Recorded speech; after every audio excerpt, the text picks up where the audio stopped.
지금 이 시각 여러분이 주목할 만한 이슈 살펴보겠습니다. 본격적인 장마철에 접어들면서 전국 곳곳에서 비 소식이 이어지고 있습니다. 이런 빗길에 교통사고가 나면 사망률이 맑은 날보다 1.5배나 더 높다고 하는데요. 한번 미끄러지면 중심을 잡기가 힘들기 때문입니다. 때문에 이 타이어만 잘 점검해도 사고 확률을 줄일 수 있다고 합니다. 이호진 기자입니다. 같은 기종의 색깔만 다른 빨간색, 하늘색 차량 2대가 빗길 테스트 트랙 위를 달립니다. 시속 100km로 달리다 같은 지점에서 제동을 겁니다. 빨간색 차량은 브레이크를 밟은 시점부터 70에서 80m를 지나쳐 멈췄던 반면 하늘색 차량은 30에서 40m 사이에 멈춰 섰습니다. 두 차량의 차이는 타이어. 빨간색 차량은 배수홈까지 타이어가 마모된 상태고 하늘색 차량은 정상 타이어입니다. 수막 현상에 의해서 뜨는 듯한 느낌이 들어서 제동이 잘 되지 않고 제동 거리가 많이 늘어나기 때문에 굉장히 위험하다고 느껴졌고요. 두 차량은 회전 구간에서도 차이가 났습니다. 마모된 타이어를 장착한 차량은 회전 구간을 크게 벗어나는 반면 정상 타이어 차량은 안정적입니다. 타이어 마모 상태를 점검하는 방법은 간단합니다. 이렇게 100원짜리 동전 하나를 타이어 배수홈에 꽂아보고 한국은행 글자가 보이면 타이어를 교체해야 합니다. 비가 내리는 날 교통사고가 더 자주 발생할 뿐만 아니라 대부분 여름철에 발생했습니다. 또 한국도로공사에 따르면 주행속도가 빠른 고속도로 빗길 사고의 치사율은 100건당 7.88명으로 일반 도로보다 4배 이상 높아 각별한 주의가 필요합니다. 마모 한계선까지 다 사용하시는 것보다 장마철에는 이것보다 약간 여유 있게 남겨두시고 타이어를 미리 교체해 주시는 것이 안전합니다. 한국도로공사는 노면이 젖어 있거나 폭우 시 속도를 제한 속도보다 20에서 50% 감속하고 타이어 공기압은 평소보다 10에서 15% 높게 조절하는 것이 좋다고 설명했습니다. 연합뉴스TV 이호진입니다. 장마철 특별히 주의할 게 또 있는데요. 바로 식중독입니다. 온도뿐만 아니라 습도까지 높은 장마철엔 각종 균이 번식하기 좋은 환경이 되면서 식중독에 쉽게 노출될 수 있는데요. 장마철 건강관리는 어떻게 해야 하는지 최덕재 기자가 정리했습니다. 장마철에 특히 조심해야 할 건 식중독입니다. 높은 기온에 습도까지 오르면 각종 균이 번식하기에 최적의 환경이 됩니다. 예방을 위해 무엇보다 식재료 관리에 심혈을 기울여야 하는데 일반적인 생각과 달리 포도 상구균 같은 경우는 끓여도 독소가 남을 수 있습니다. 날 음식을 피하라고 하는 이유입니다. 캔 제품 용기가 부풀어 있으면 바로 폐기해야 하고 밀봉 포장된 음식도 충분히 가열해 먹어야 합니다.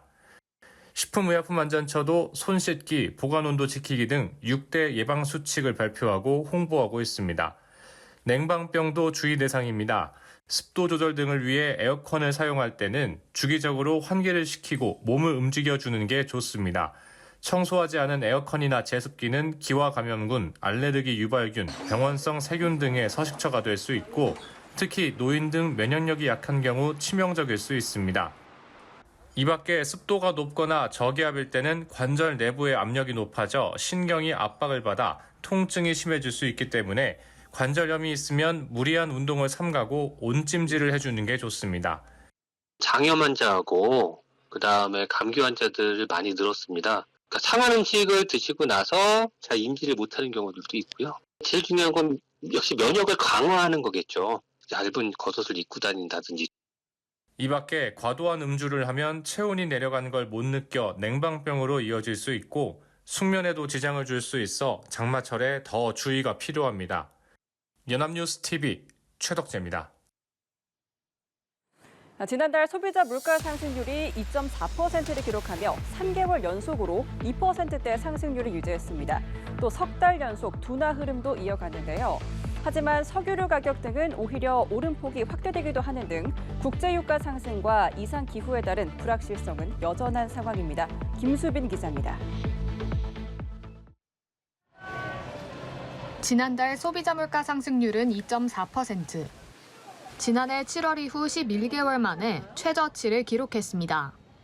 올해 물가 흐름 추이를 보면 3%대에 머물던 물가 상승률이 4월부터 2%대로 진입해 석 달 연속 하향세를 보였습니다. 6월 소비자 물가는 농산물, 전기가스, 수도, 가공식품 등의 상승폭이 축소하여 전월보다 0.3%포인트 하락하였습니다.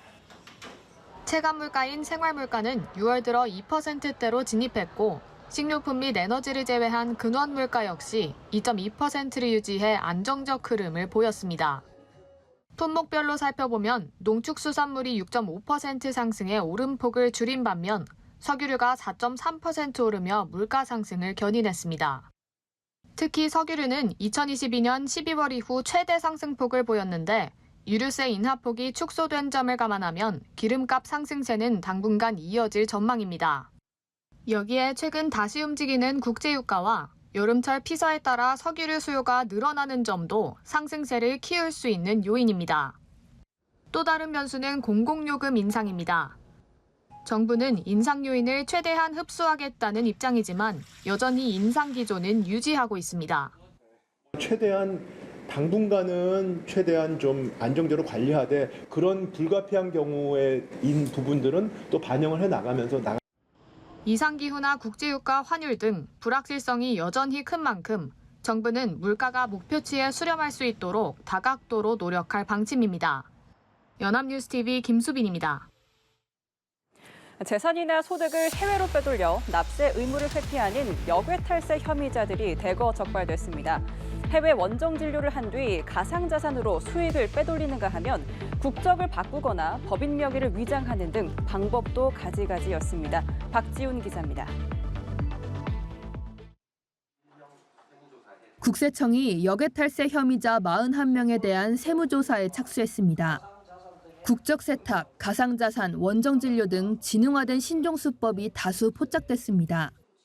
한 성형외과 의사는 동남아시아에 있는 현지 병원으로 원정진료를 떠나 대가를 가상자산으로 받았는데 이때 외국인 차명 계좌를 이용해 자금을 세탁했습니다. 가상자산을 매각한 뒤에는 현금 자동 입출 금기, ATM에서 현금을 수백 번에 걸쳐 인출하는 방식으로 총 수십억 원을 빼돌렸습니다. 이렇게 원정진료 수법으로 재산을 빼돌린 성형외과, 피부과 의사는 4-5명이었는데 원정진료를 현지 병원 세미나라고 속이고 매출을 감춘 사실도 드러났습니다. 국적을 바꿔 이른바 검은머리 외국인으로 둔갑한 사업자도 적발됐습니다. 이 사업가는 해외 사업 소득을 신고하지 않고 해외 계좌에 숨긴 뒤 추적을 피하기 위해 외국인으로 국적을 세탁했습니다. 일정 금액 이상을 투자한 외국인에게 시민권을 주는 황금비자 제도를 이용해 조세 회피처 국적을 얻었고 이 황금비자로 국내에 다시 들어와 호화 생활을 누렸습니다. 이렇게 빼돌린 돈은 수백억 원에 달합니다. 경제 위기 극복에 사용돼야 할 재원을 국외로 유출하고 성실 납세로 국가 재정을 지탱해온 영세 납세자와 소상공인들에게 박탈감을 주고 있습니다. 국세청은 이들에 대한 강도 높은 조사를 벌이고 누락된 세금을 추징할 방침입니다. 연합뉴스TV 박지훈입니다. 최근 난기류로 인한 여객기 사고가 빈번하게 발생하고 있는데요. 이번엔 스페인에서 남미 우루과이로 향하던 에어 유로파 여객기가 강한 난기류를 만나면서 브라질에 비상 착륙했습니다. 안전벨트를 매지 않은 승객이 천장으로 솟아올라 크게 다치는 등 30명이 부상을 입었습니다. 임민형 PD입니다. 승객이 머리 위 짐칸에서 사람들의 도움을 받으며 내려옵니다. 기내는 온통 아수라장이 돼버렸고 들것에 실려나가는 승객들도 보입니다. 현지 시간 1일 스페인 마드리드에서 출발해 우루과이 수도 몬테비데오로 향하던 에어 유로파 UX04편 여객기는 이날 새벽 난기류를 만나 기체가 심하게 흔들리면서 브라질 나탈 국제공항에 비상 착륙했습니다.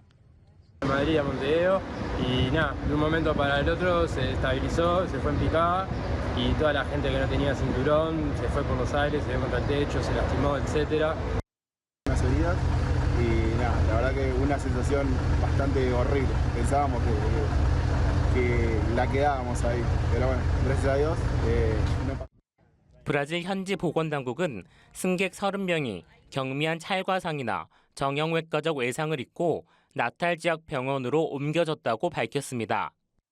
사고 여객기는 보잉 787-9 드림라이너로 앞서 같은 기종의 카타르 항공 여객기에서도 지난 5월 카타르 도하에서 아일랜드 더블린으로 향하던 중 난기류를 만나 탑승객 12명이 다치는 사고가 났습니다. 또 항공기 기종은 다르지만 지난 5월 싱가포르 항공 보잉 여객기가 런던을 출발해 싱가포르로 가다가 난기류를 만나 승객 1명이 사망하고 85명이 다친 바 있습니다. 최근 기후변화의 여파로 난기류의 발생 빈도와 위력이 커지고 있다는 진단이 나오는 가운데 항공기 난기류 사고가 잇따르면서 승객들의 불안감은 더 커지고 있습니다. 연합뉴스TV 임민영입니다.